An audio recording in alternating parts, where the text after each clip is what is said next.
Let's dive into the Hollywood chaos behind the glam. These are the secrets ex-assistants are spilling about your favorite stars, and trust me, it's messy. Britney Spears, former staff say she left fast food wrappers everywhere. She also skipped brushing her teeth and treated her house like a site. One assistant joked it was like cleaning a pop star meets tornado. So glam, absolutely. Ground rules, zero. Chaos wrapped in sequins, well, yeah, that's Britney for you. Miley Cyrus. So ex-assistants of hers allege her dogs pee and poop freely inside the house because she apparently skipped the whole house training thing. On top of all of that, she reportedly rearranges furniture midweek for energy flow. So your job, if you want to be her assistant, is survival, and honestly, maybe a yoga mat. Madonna. She has reportedly demanded that toilets, sinks, and showers at venues be removed, scrubbed down completely, and reinstalled just for her. Assistants say even a speck of dust could trigger a diva meltdown.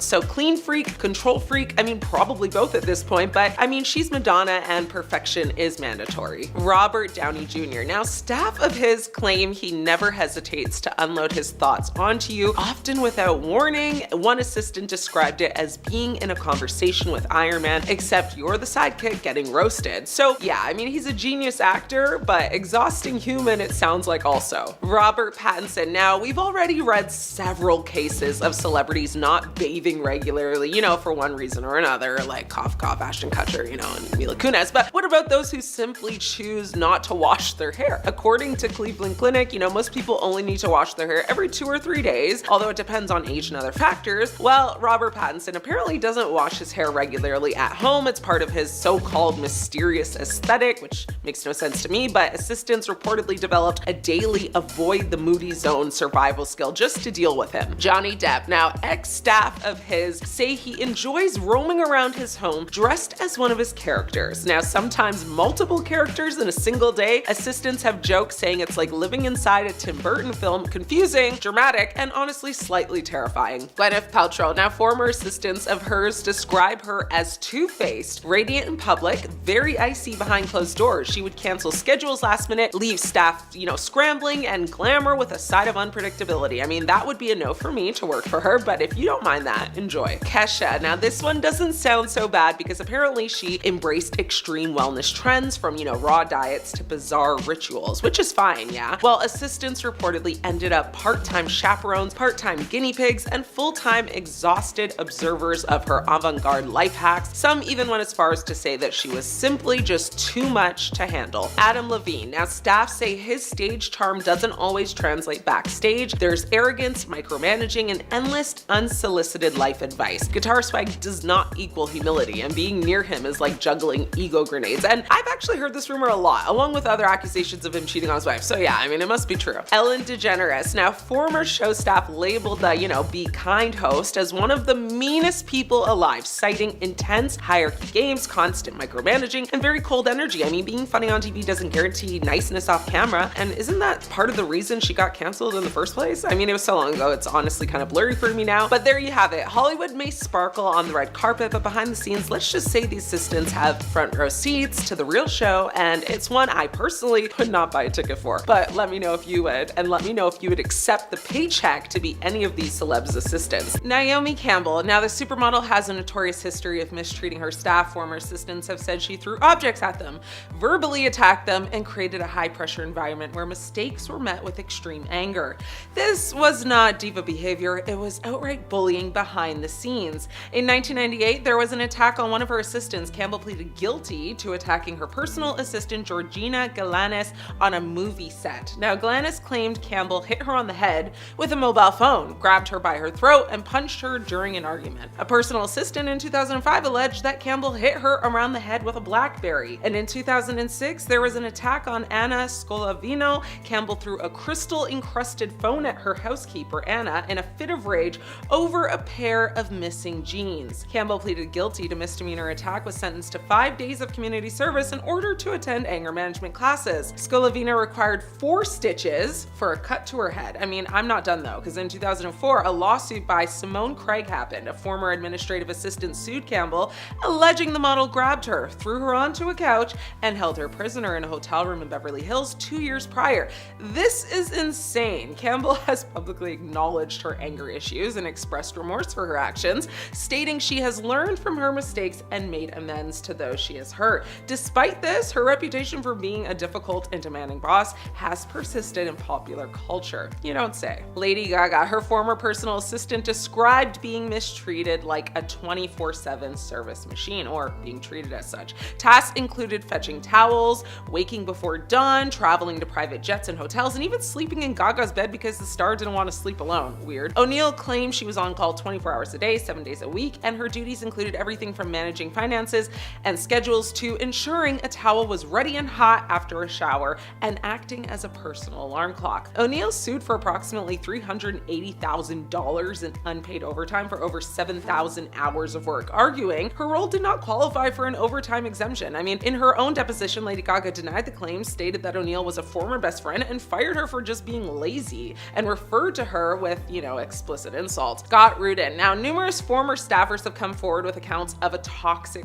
work environment with him. The producer is infamous for throwing objects, including laptops and monitors, at assistants. Now, multiple reports describe a workplace so toxic that some staff develop PTSD. Rudin allegedly smashed an Apple computer monitor on an assistant's hand, sending him to the emergency room, hurled a baked potato at another staffer.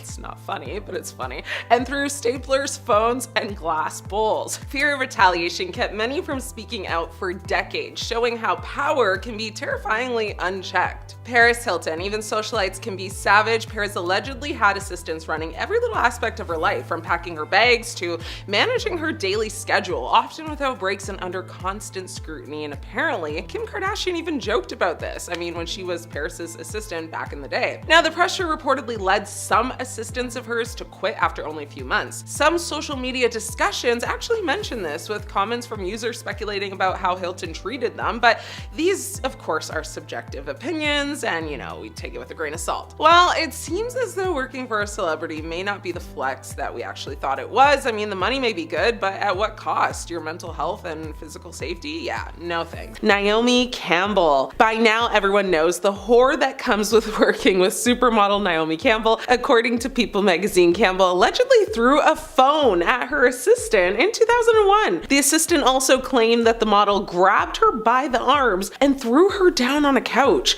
In February of 2000, Campbell pleaded guilty to a separate charge for actually beating up an assistant. Now, in September of 2016, Campbell faced more legal trouble after allegedly attacking a former public schoolboy with a phone. Again, another phone, leaving a bruise on his face. Now, the unnamed young man, who works for a PR firm and was hired to actually help, rehabilitate Campbell's public image, was visiting her in a hotel in Manhattan when the scuffle broke out. Everyone has a different version of what happened, so it's impossible to really know what exactly went down. Campbell was apparently recovering from surgery at the time of the incident, casting, a pall of doubt kind of over whether she was actually, capable of attacking anyone. It's worth noting Lord Bell, founder of the PR firm working with Campbell, called Campbell the most unpleasant fashion model in the world. That's coming from a man who previously worked with the notorious tyrant Margaret Thatcher. Mariah Carey is next. Let's talk about Mariah Carey's former assistant, Liana Azarian. In 2019, Liana sued Mariah for unpaid wages and revealed some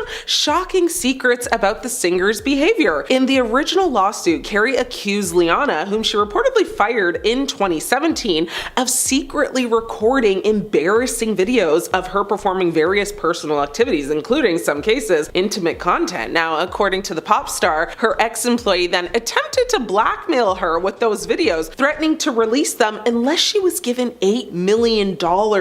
Carey also claimed that she violated a non-disclosure agreement that she signed when she began working for her back in 2015. On the same day that Carey filed her lawsuit, Liana filed a lawsuit of her own, claiming, she was the victim of battery and harassment during the, approximately 2 years that she worked for the musician before actually being wrongfully terminated. According to Liana, Mariah would often demand ridiculous things like having her assistant fetch her ice cream at like 3 o'clock in the morning. Liana also claimed claimed that Mariah would frequently, berate her and just make her feel belittled. Carey went on to accuse her of destroying some of the evidence at the center of this lawsuit that the singer says would have bolstered, her case against her. Justice Borak sided with Carey, granting her request to penalize her former assistant and issuing sanctions after he found that Liana did in fact destroy 2 videos and WhatsApp messages that might have actually been relevant to the case. He also determined that after the lawsuit had already been filed, Liana spilled, water over her old cell phone before giving it away, which he found was destruction of evidence.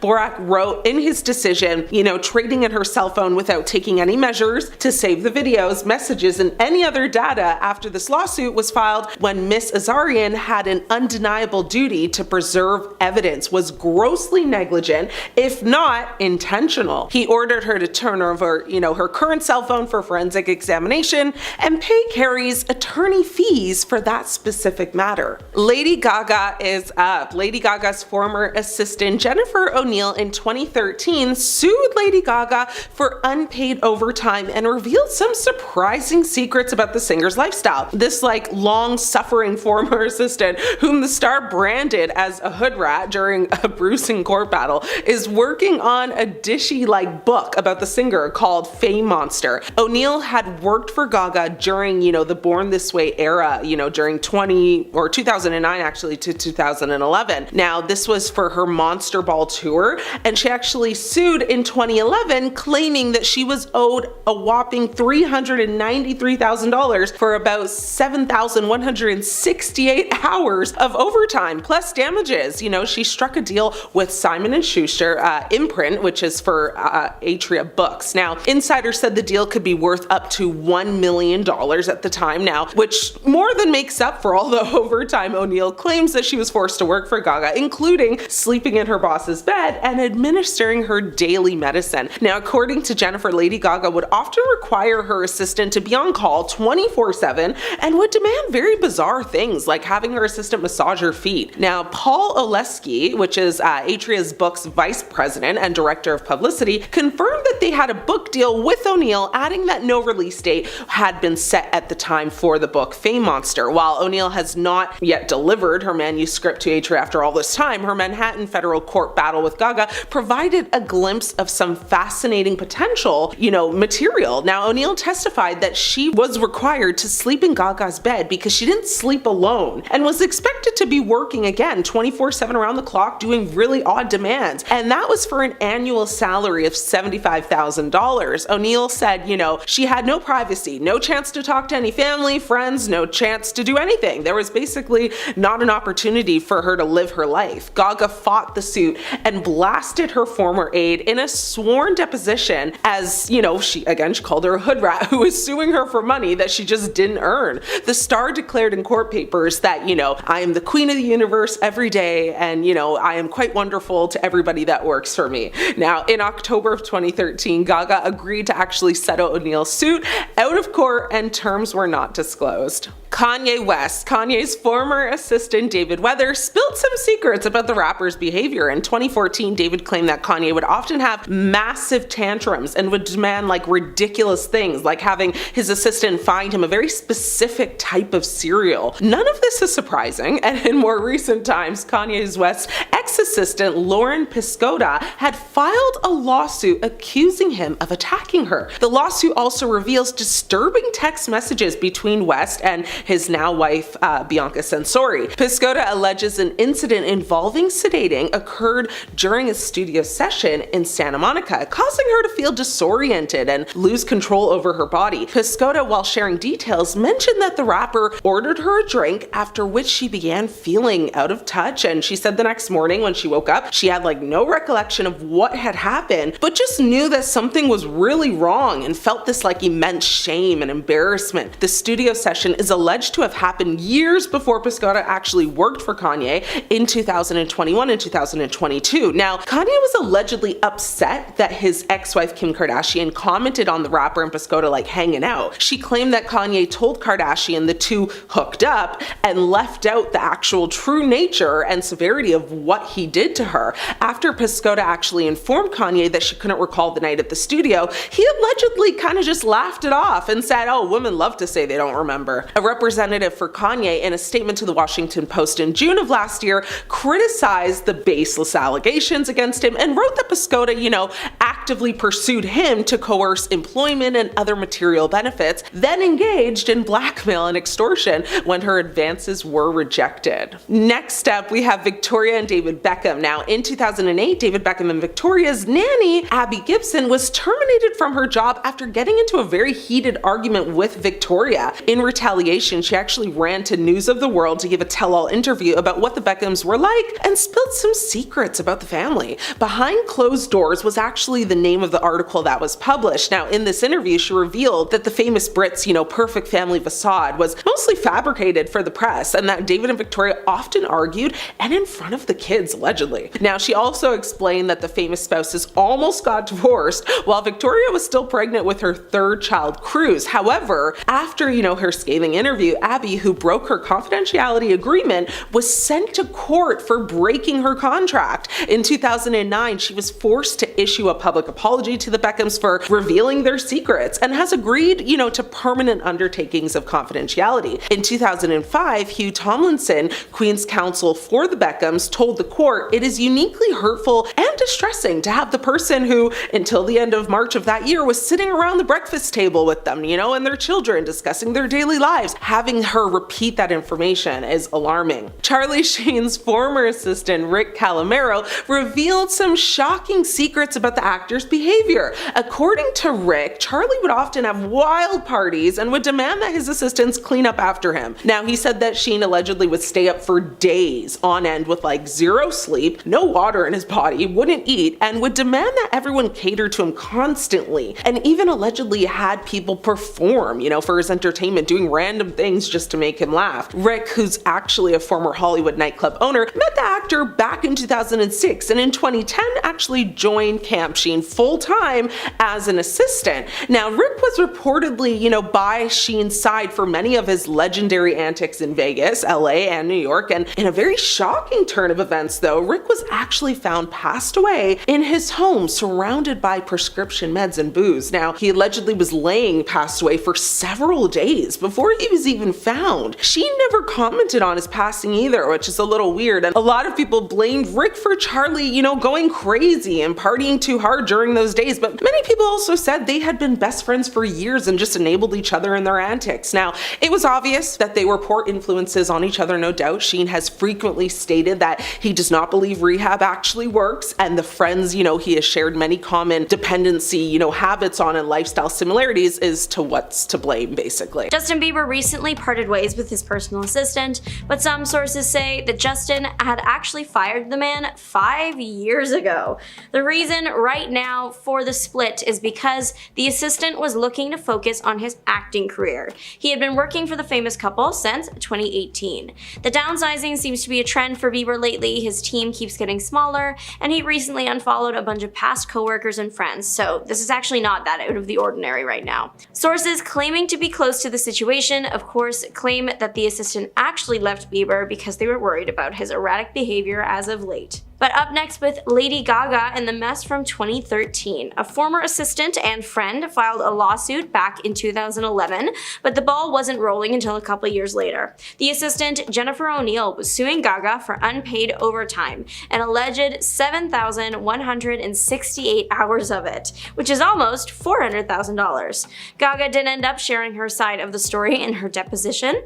The singer said that she doesn't pay overtime and never has, and this being the second time the assistant worked for her, she should have been familiar with that policy. Gaga also appeared to say O'Neill had it good because she was jetting around the world with her, sleeping in expensive hotels, and also literally sleeping in those beds. Plus, there was the food and the parties that she got to experience. Gaga even alleged that O'Neill asked famous designers to send her free things and used Gaga's discounts at their stores without permission. Now, the thing is, Gaga definitely said some rude things during this deposition, so it's clear that both sides had some stuff to work on.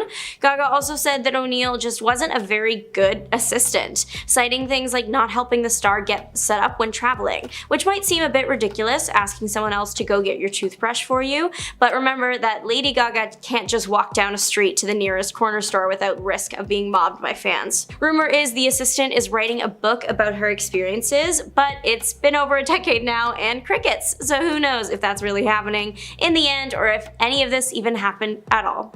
Now, no one else on this list is going to have quite as much trouble as Taryn Manning's ex-assistant did. So much trouble that the pair ended up in court. When you hear celebrity assistant horror stories, it's usually things that are just kind of like weird situations like the Lady Gaga stuff, but it's rare that you hear about legit violence.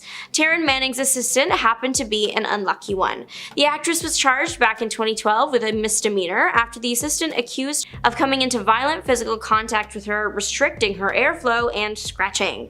Taryn's representation apparently kept downplaying the whole thing, and even referred to the assistant as a member of the family, saying that this was all just personal issues. Still, the judge ordered the actress to stay away from her ex-assistant, and the assistant later ended up forgiving the star in the end. Now, I think we all remember the iconic film The Devil Wears Prada. Turns out that fiction was based on fact. The author was an assistant to Anna Wintour before writing the book, so it's safe to assume that she pulled from her personal experiences, which is probably why it's so good. Although, like most things, it's made larger than life for entertainment purposes. Although, I wouldn't be surprised if Wintour did have assistants on hand just to help her remember people's names. She is one of the most famous people in the fashion world after all. Moving on to Kim K's ex-assistant, who shared some interesting facts about how the woman looks so good all the time. At least, the word on the street is, it was an ex-assistant that said all this. The earliest mention I can find citing this simply says a source,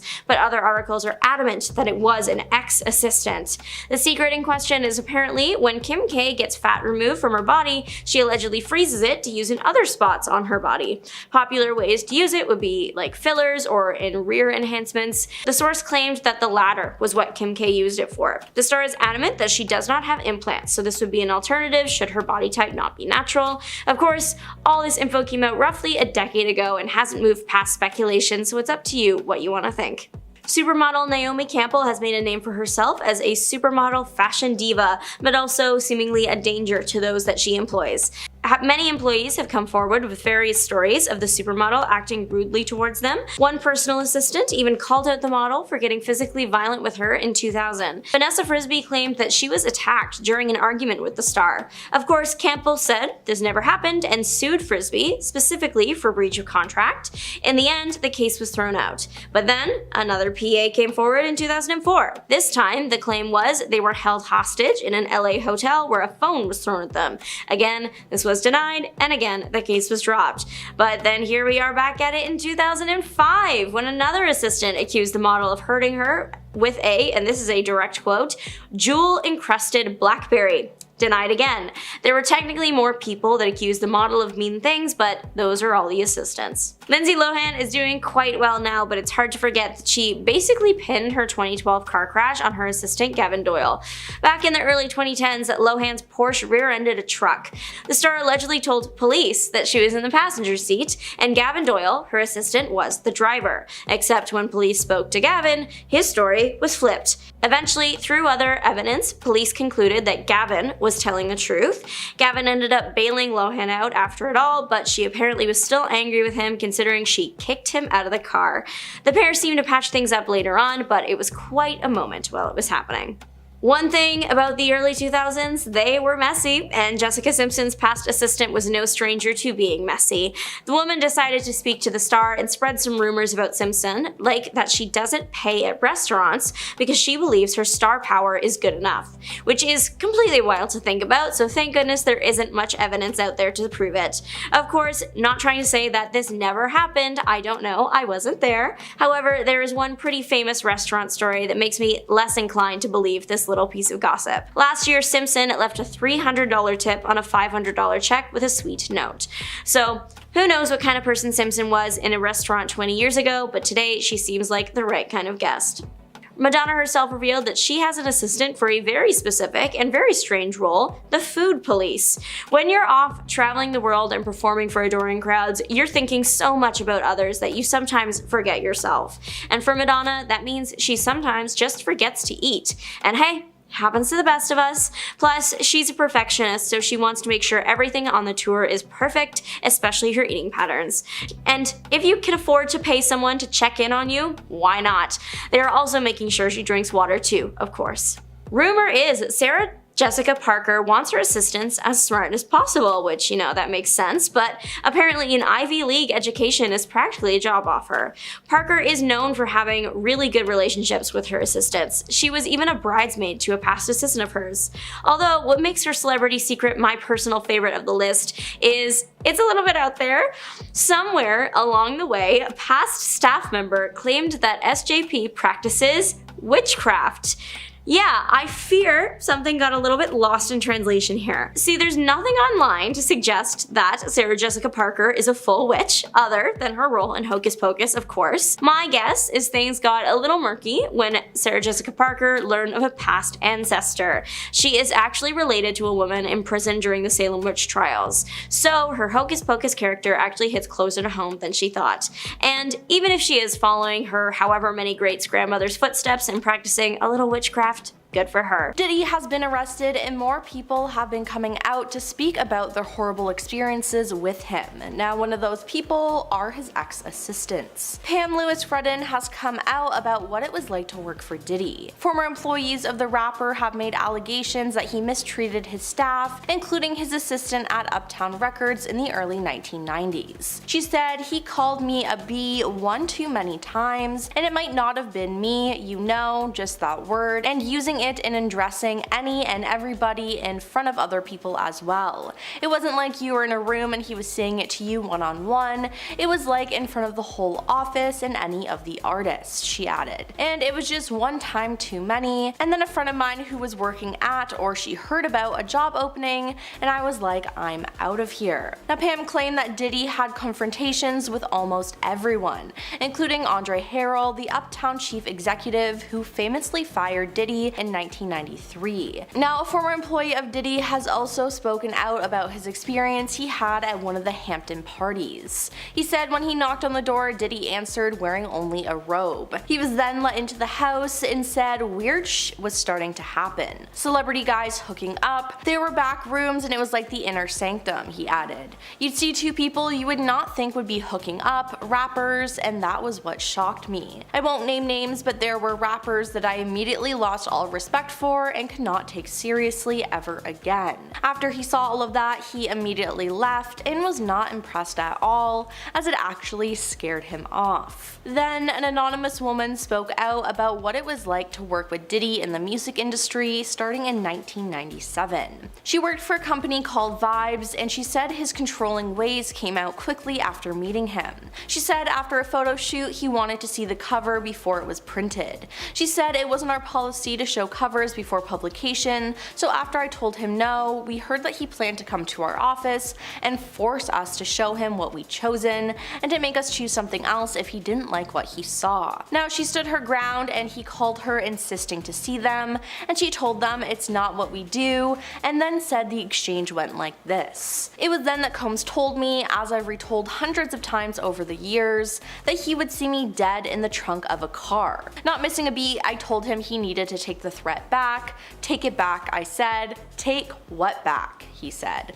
Then, with a vile laugh, he said, F you. She then told him to take it back or she would involve her lawyer. Diddy, though, made another threat saying that he knew where she was. So, the woman called her personal lawyer, and she claims that she doesn't know what her lawyer said to him, but within 2 hours, Diddy faxed over an apology. Afterwards, though, she said that the higher-ups were upset at her for contacting her lawyer over all of this. Yeah, all of that over a magazine cover is absolutely crazy, and she said after this encounter with him, that's when more women started coming forward talking about how he mistreated them. You see, Diddy has a pattern of mistreating women. Now, one of the most known cases is what he did to his now ex-girlfriend, Cassie Ventura. She dated Diddy for 10 years until they split in 2018. In November 2023, she made news after filing a lawsuit against Diddy. After years of silence and darkness, I'm finally ready to tell my story and to speak up on behalf of myself and for the benefit of other women. With the expiration of New York's Adult Survivors Act fast approaching, it became clear that this was an opportunity to speak up about the trauma I have experienced and that I'll be recovering from for the rest of my life, she said at the time. Now, what's shocking is that the case was settled shortly after it was filed. I mean, literally the day after. Due to this, people think that Diddy was guilty and he was just trying to push the situation under the rug, trying not to have any stories in the media about it. And it appears now that the speculation was correct. Why? Well, in her lawsuit, Cassie referenced an altercation that was captured by CCTV in a hotel in 2016. At the time of the allegations, Diddy denied any wrongdoing, with his lawyer Ben Brafman telling People in a statement that the claims were offensive and outrageous. Diddy claimed that she just wanted his money and was doing all of this for attention. Months later though, after the lawsuit, the footage of the incident she referred to was released. It proved that Cassie was telling the truth 100% and Diddy was lying, trying to make her out to be a crazy money-hungry woman, when in fact she was the victim. After this was released, Diddy then changed his story quickly, posting to his Instagram saying, "I was disgusted when I did it, I'm disgusted now. I went and I sought out professional help. I'm going into therapy, going to rehab. I had to ask God for his mercy and grace. I'm so sorry." He then added that he was committed to being a better man each and every day. Now it seems like Diddy changed up his story and apologized only because there was video evidence of the incident, not because he actually felt bad about what he did. It's also been said that Diddy paid the hotel management $50,000 to get rid of the video. What he didn't know was that Cassie had a copy and was able to expose him. He never thought that these tapes would hit the light of day, so he would always just deny it. After the footage was leaked, Cassie's lawyer said, "The gut-wrenching video has only further confirmed the disturbing and predatory behavior of Mr. Combs. Words cannot express the courage and fortitude that Miss Ventura has shown in coming forward to bring this to light." Now they also released another statement about his apology, saying that it was more about himself than the people he has hurt. They said, "When Cassie and multiple other women came forward, he denied everything and suggested that his victims were looking for a payday. He was only compelled to apologize once his repeated denials were proven false, shows his pathetic desperation, and no one will be swayed by his disingenuous words." And let me just say, this is why we need to believe women. Now, after this footage was released, one of Diddy's other former assistants, Susie Siegel, spoke out against the star. Now, she was Diddy's assistant from 2008 to 2009, and she always had a feeling that there was something off with him. When speaking to CNN about Diddy and Cassie, she said she never saw him speak harshly to her or mistreat her or anything like that, while adding that she felt sick and violently angry by the recent developments. Susie also added that in the time she worked for him, there was not one cell in my body that was surprised about Cassie's lawsuit allegations. I rode in limos with them, I went to parties with them. I guess what I would say is, even though I never saw anything that could corroborate what's in that lawsuit and what we just saw, there was not one cell in my body that was surprised," she said. She did add though, "I would say that I was around him a lot and I got a feeling for who he was. I didn't see anything that could get him in trouble, but I think that there's a power dynamic in a situation like that, especially her at the beginning of her career,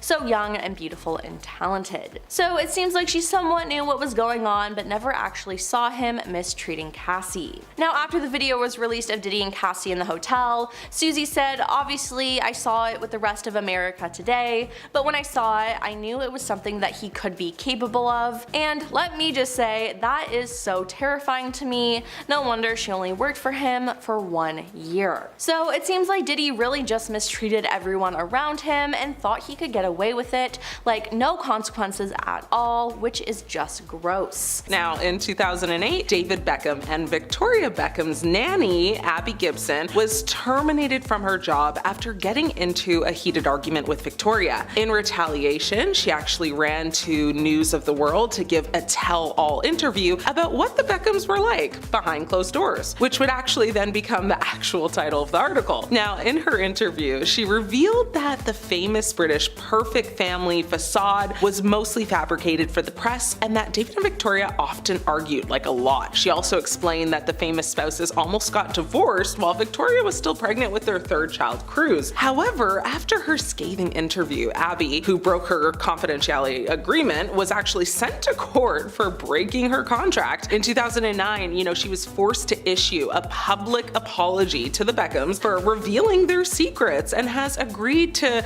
permanent undertakings of confidentiality. Now, in 2005, Hugh Tomlinson, Queen's counsel for the Beckhams, told the court it is uniquely hurtful and distressing to have the person who until the end of March this year was sitting around the breakfast table with them and their children discussing their daily lives, and repeating that information. Mariah Carey apparently doesn't watch the news. Producer Damian Young, who worked with Mariah during the 90s and eventually became her close friend, described the pop star as lonely and said she lived inside like a bubble. He went on to say, she didn't watch the news, she didn't watch entertainment shows or read the magazines because she was worried about reading mean things about herself. She's sensitive and, that is nothing compared though to actually one of her former assistants who claimed that she was subjected to physical and emotional trauma at the hands of Mariah's manager. Now, Liana Shaknazaran filed a lawsuit in Los Angeles Superior Court claiming that she was tormented by the singer and the singer's former manager. According to the suit, she was hired by Carey, offered a salary of over $300,000 a year. She said she had to be on call 24/7 hours a day. The assistant actually said she was subjected to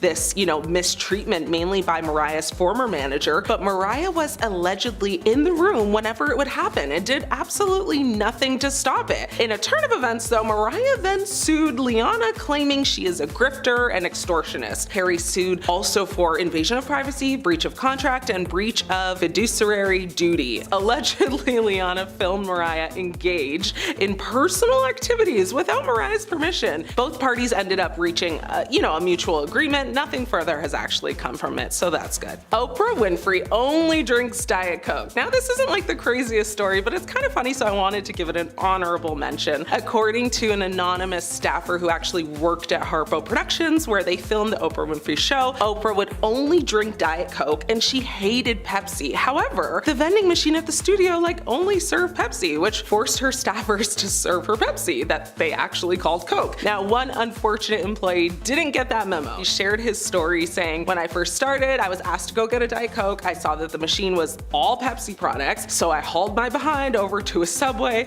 bought a Diet Coke, and came back. I took it into the senior producer's office, who said, 'Where the heck have you been? We needed that yesterday.' I told her I went across the street to get a Diet Coke since that's what they asked for. She said, 'You're so stupid. When they ask for a Diet Coke, they mean, they get a Diet Pepsi.' That's when I knew my days at Harpo were limited." He got fired all because of this very small mix-up. Ouch. Christian Bale was depressed during his early years as an actor. Harrison Chung, who worked as Christian's assistant/publicist back before the actor became really famous, said the star was really depressed and just under tremendous pressure to support his parents and his sisters through his acting career. He said, I would always joke with him that he was the saddest guy I knew. He had the whole top floor of the house and he would stay there for days listening to music or reading. He was very moody. Harrison also explained the bizarre ways Christian's family would motivate him to continue working. He said every morning his father would prepare Christian's breakfast tray, scrambled eggs with some baked beans, like a real English tea type breakfast, walk up the stairs yelling, "Who is the greatest actor in the world?" And then he said you'd hear this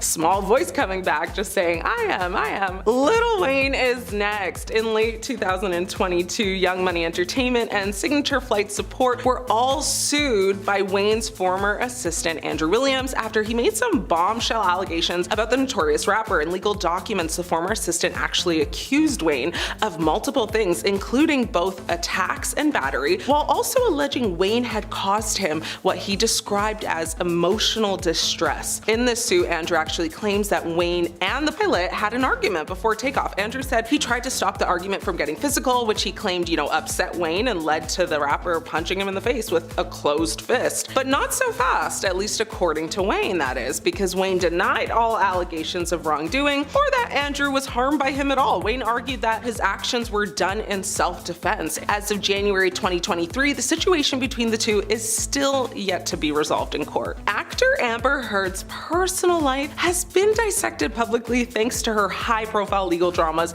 with one of the most famous ones being her notorious 2022 defamation trial with ex-husband Johnny Depp. As part of that trial, her former assistant Kate James testified, and she made some pretty shocking allegations about what being in Heard's presence, when she worked for her from 2012 and 2015 was really like. James claimed in court that Heard would often scream at her and allegedly used illegal substances. Now, James wasn't quite done there, as she also accused Heard of spitting in her face during her employment. But that was hardly the first time James made some dark allegations about her former employer. 2 years earlier, James spoke out against Heard in another trial, this time when Depp took on British tabloid The Sun over an op-ed piece that Heard had written for the outlet. Variety reported that James accused Heard of purportedly sending, her aggressive messages early in the morning on more than one occasion. James also claimed Heard took her personal story of being a SA survivor and used it as her own. Heard told the court that her former assistant was not easy to work with. She said James' behavior was horrible. Another star who isn't immune to serious allegations from their former assistant, none other than Robert De Niro. Graham Chase Robinson accused the actor of allegedly touching her without her permission and making lewd comments while in her presence. Not only that, but Robinson said she was asked to do tasks she wasn't expecting while working for the Meet the Parents star, including household chores and even scratching him on the back. Yes, she alleged that De Niro made the request on numerous occasions and once told her, "I like the way you do it." She also said De Niro and his family would regularly call the bat phone, meaning her work cell phone, and that was like after office hours. She said whenever it rang, whether it was 5 in the morning, 10 at night, you would pick up. As for what De Niro had to say about the allegations, he made it pretty clear he wasn't about to co-sign on his former assistant's take on the events, with his lawyer telling a news blog the allegations made by Graham against De Niro are beyond absurd. But that wasn't the only drama in this situation, as Robinson's allegations came as part of a countersuit. De Niro and Cannell Productions, had actually filed a lawsuit against Robinson that same year, accusing her of not doing her job properly. The company alleged Robinson had a tendency to buy things using the company card and supposedly enjoyed watching too much TV or Netflix while she was supposed to be working. De Niro also speculated that Robinson had only made her allegations in retaliation for the initial lawsuit. Robinson was employed by De Niro from 2008 to 2019, so pretty long, and when she quit her job, she was Cannell's vice president, of production and finance at the time. As of right now, the two parties are still in the thick of their legal battle, so stay tuned. JLo has made many enemies in her world, with many being those who work for her. They've leaked some awful details about her and shown just how horrible she is. Now, Gilly Liar had been a longtime assistant to JLo before she quit and went to work for Mariah Carey in 2013. It's been said that the main reason why she quit was because of JLo's boyfriend at the time, Casper Smart. Apparently, Casper was allowed to do whatever he wanted in the house, and this included him mistreating the staff members. That upset Gilly, a source told Radar Online.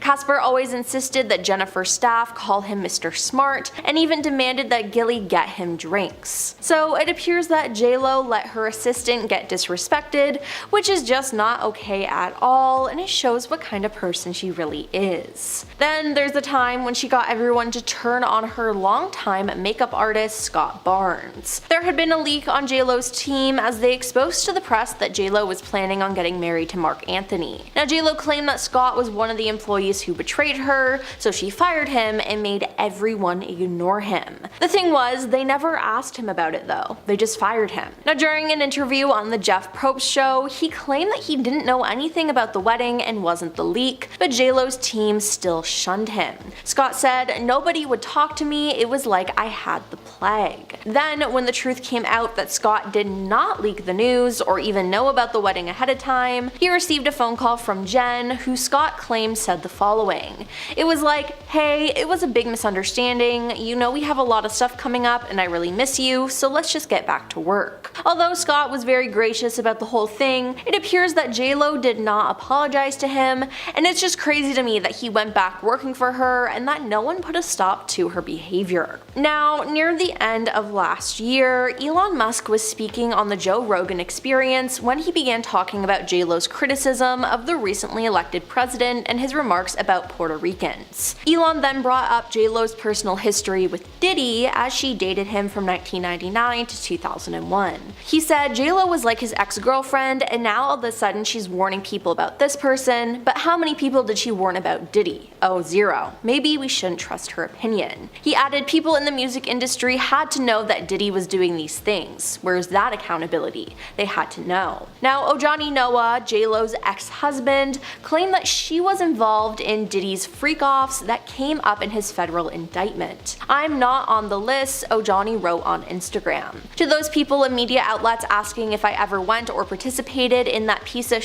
Diddy's freak-off parties, no and no, never. But my ex-wife, Jennifer Lopez, aka J-Lo, did. Ask her. But in a shocking turn of events, one of her past assistants has come to her defense. Thea D'Souza, who worked with J-Lo on the 2002 film Made in Manhattan, posted a statement on Threads that said, "If you knew Jennifer Lopez, if you ever worked with her like I did, or if you were close with people who are like family to her like I am, you would know she did not have any idea about Diddy. She barely drinks, she's not a partier, she isn't a good time girl, she's a workaholic who uplifts women, and who was charmed by him for a brief time in her life." Now, Thea emphasized that J-Lo does not deserve to be conflated with Diddy's shocking and criminal misdeeds. So, Thea claims that J-Lo is innocent in all of this, but she's the only one who's spoken out. You see, J-Lo is refusing to speak about her ex Diddy. She walked out of an autograph signing at AFI Fest 2024 when someone in the crowd asked her if she had any comments about Diddy and the allegations. The US Mirror tabloid reported that the singer left immediately, despite fans' pleas that she stay. And don't expect her to say anything. In May, after video footage of Diddy hurting his ex-girlfriend Cassie Ventura was brought to light, J-Lo stayed silent. Now, many of Diddy's other exes have spoken out against him, but not J-Lo. Though tabloid sources claim that the Cassie footage disgusted her, J-Lo was silent on the subject and has stayed that way. Sources are saying that Jen is not going to address the accusations or take time to talk about them because it's not her story to tell. If an interviewer brought it up, she would cross that path as and when it happens, but she won't address it publicly and will not put herself in that conversation on purpose. Then there was the fact when J-Lo and Marc Anthony's twins needed nannies, J-Lo gave them a grueling schedule. Now, normally people who make a lot of money, like J-Lo for example, have numerous people who help them with everyday tasks, especially childcare, as it can be so difficult. But Jennifer expected one nanny not only to take care of both twins, but to work 16-hour days, 7 days a week, as an insider told the National Enquirer. Now, unsurprisingly, the first nanny she hired left after just a week of working for her. They hired her second nanny, who was wonderful with the twins, but she couldn't take working such long hours without a break, a source said. So then she quit after just a week as well.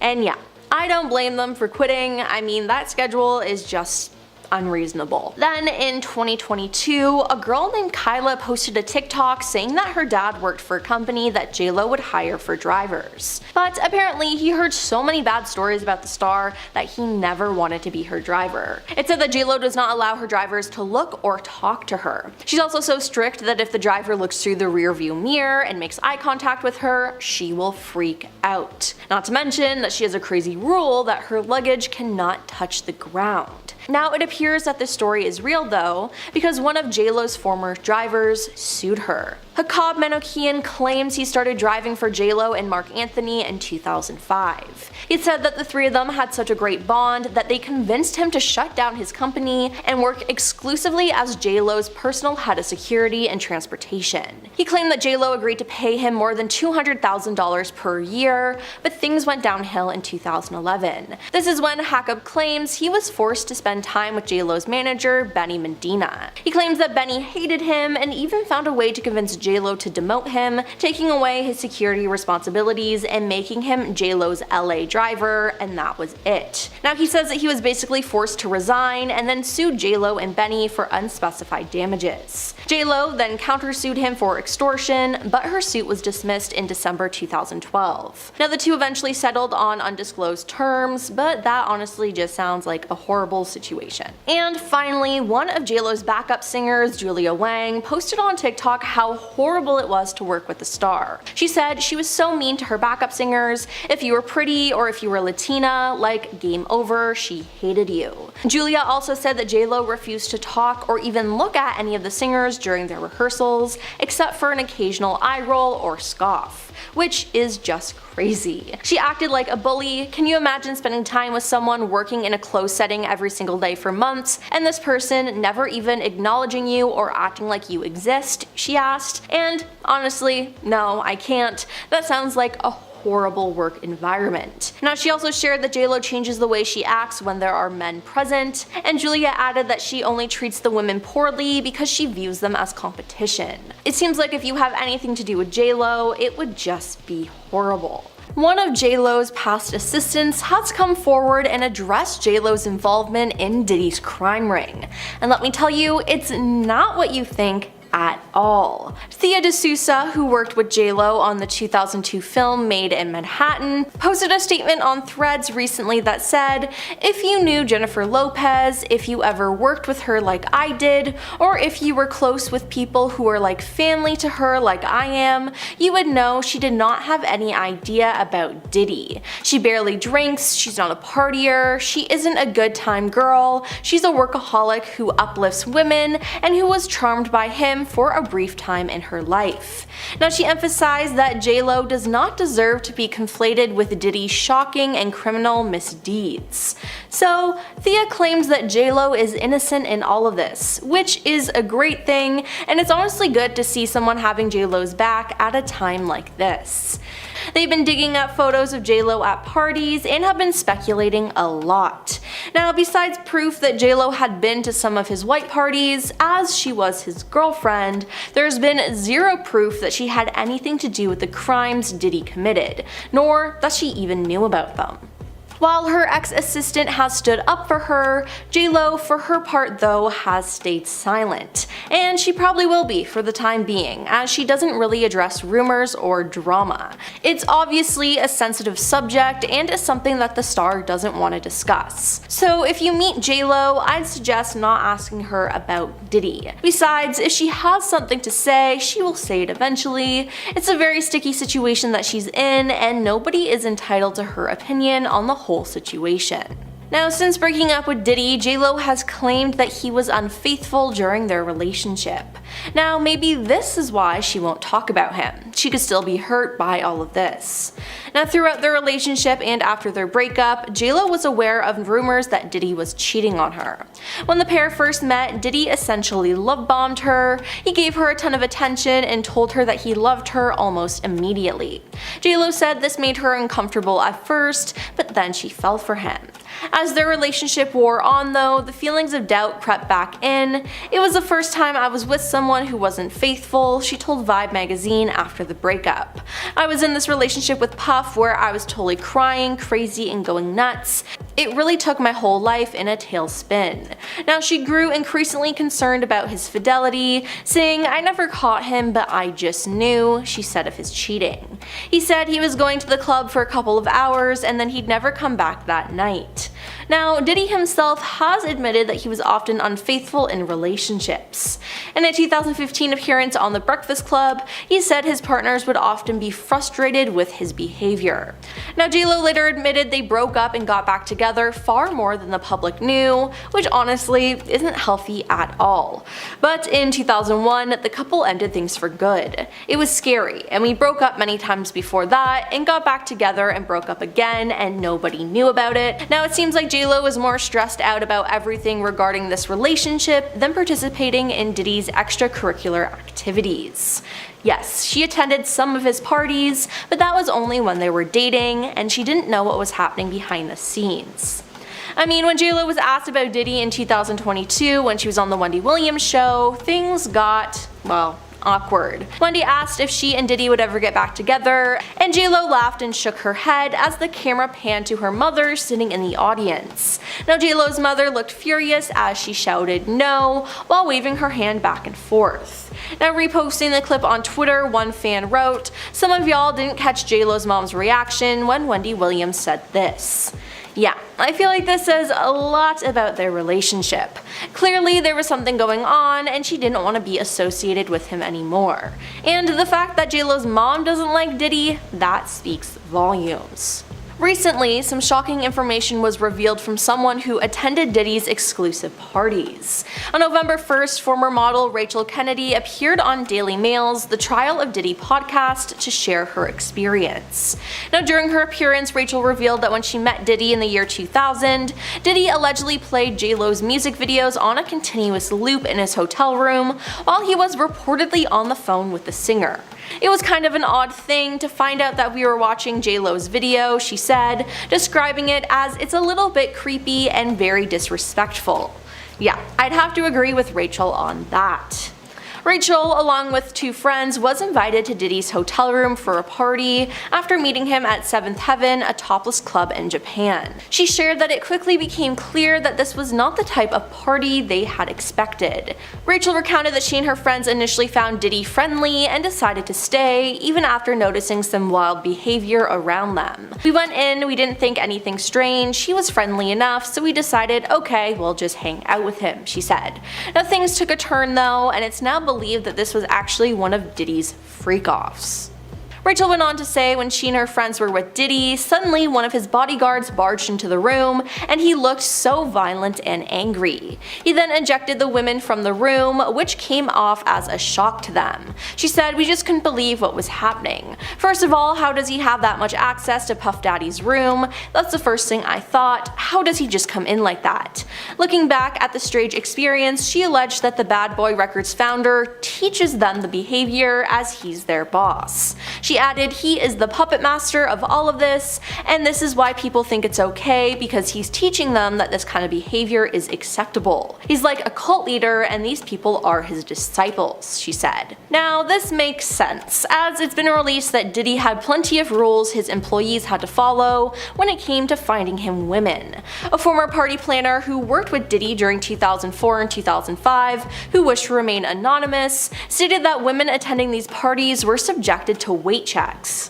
"We would do a weigh-in if necessary. The girls had to be young and hot, so I always had a scale nearby in case I needed to make sure. The number was 140 pounds, but if a girl was really tall, there was a little bit of discretion involved," said the planner, adding that other requirements included no flab, no cellulite, no overly pierced or tattooed, and no short hair. Now, the dress code reportedly demanded women wear short dresses, with high stilettos being a non-negotiable.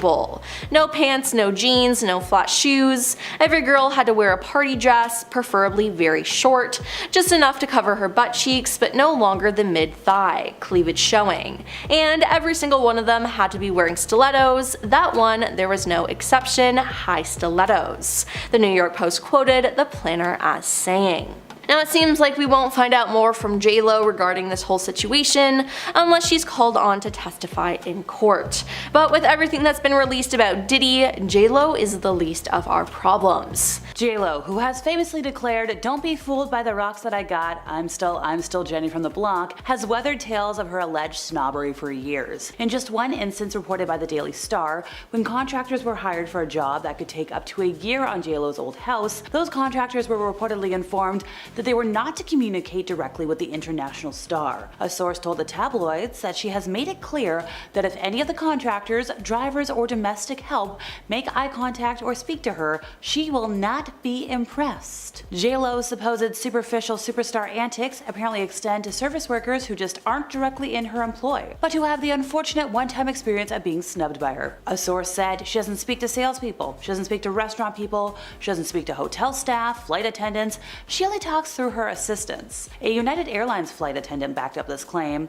sharing a similar experience with the singer. "I just said, 'What can I get you to drink?' But Jennifer refused to even acknowledge them." They added that she turned her head away and told her personal assistant, "Please tell him I'd like a Diet Coke and lime." She wouldn't even look at me. Now, according to the sources I found, Jennifer has an extreme thing about people looking at her, other than when she's on stage. Then everybody's gotta look at her. Otherwise, if small, unimportant people look at her, and God forbid, open their little unimportant mouths to speak to her holiness, she does whatever she can to retaliate. If they're servers or anyone she can get fired, she gets them fired. In 2013, J-Lo's morals came into question when it was reported that she earned in the neighborhood of $10 million performing for shady dictators, at least according to news outlets. Also, apparently, the Human Rights Foundation and a lot of folks were very critical of J-Lo's decision to put on a private performance in Turkmenistan for the president at the time, whose government allegedly restricted free speech and imprisoned those who spoke against the nation's alleged corruption. J-Lo's then publicist Mark Young issued a response, however,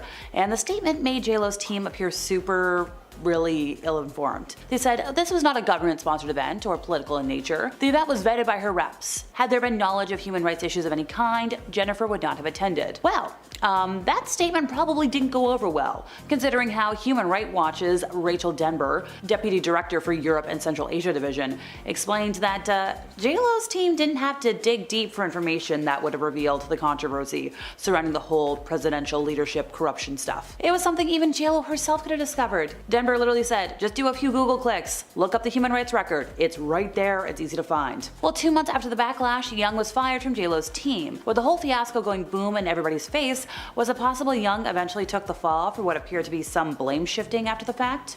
I think so. Forbes credits makeup artist Scott Barnes with creating the signature technique that became Lopez's iconic glow, which in turn became the preferred look of the era in the early 2000s.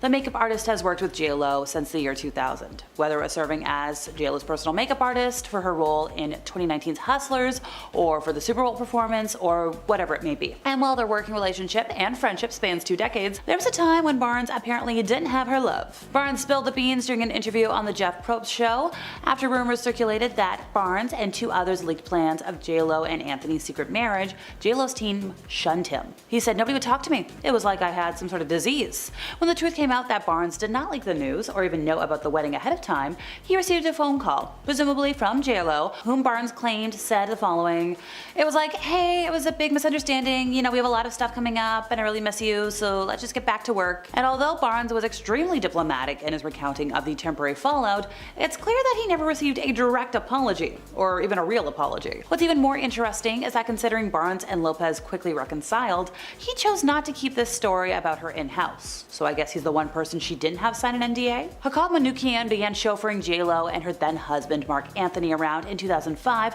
before eventually being promoted to Lopez's staff full-time as her personal head of security and transportation in early 2011, at least according to TMZ. By September of that year, Manoukian was gone from J-Lo's staff, after which he filed a lawsuit for breach of contract and wrongful termination against J-Lo, her company, New Yorkin Productions, and manager Benny Medina. Manoukian claimed his agreement with J-Lo included a $72,000 yearly salary with additional production pay, potentially increasing his compensation to $200,000 per year. But according to tabloids, however, he claimed that he received no production pay or overtime whatsoever. CNN further reported that Manoukian's suit claimed that he dealt with intolerable labor conditions, such as working more than 40 hours a week and being prevented from taking proper meal periods, which forced him to resign. J-Lo filed a countersuit seeking a minimum of $20 million in damages, claiming the former driver was allegedly blackmailing her for $2.8 million as he threatened to expose private information he overheard when chauffeuring her.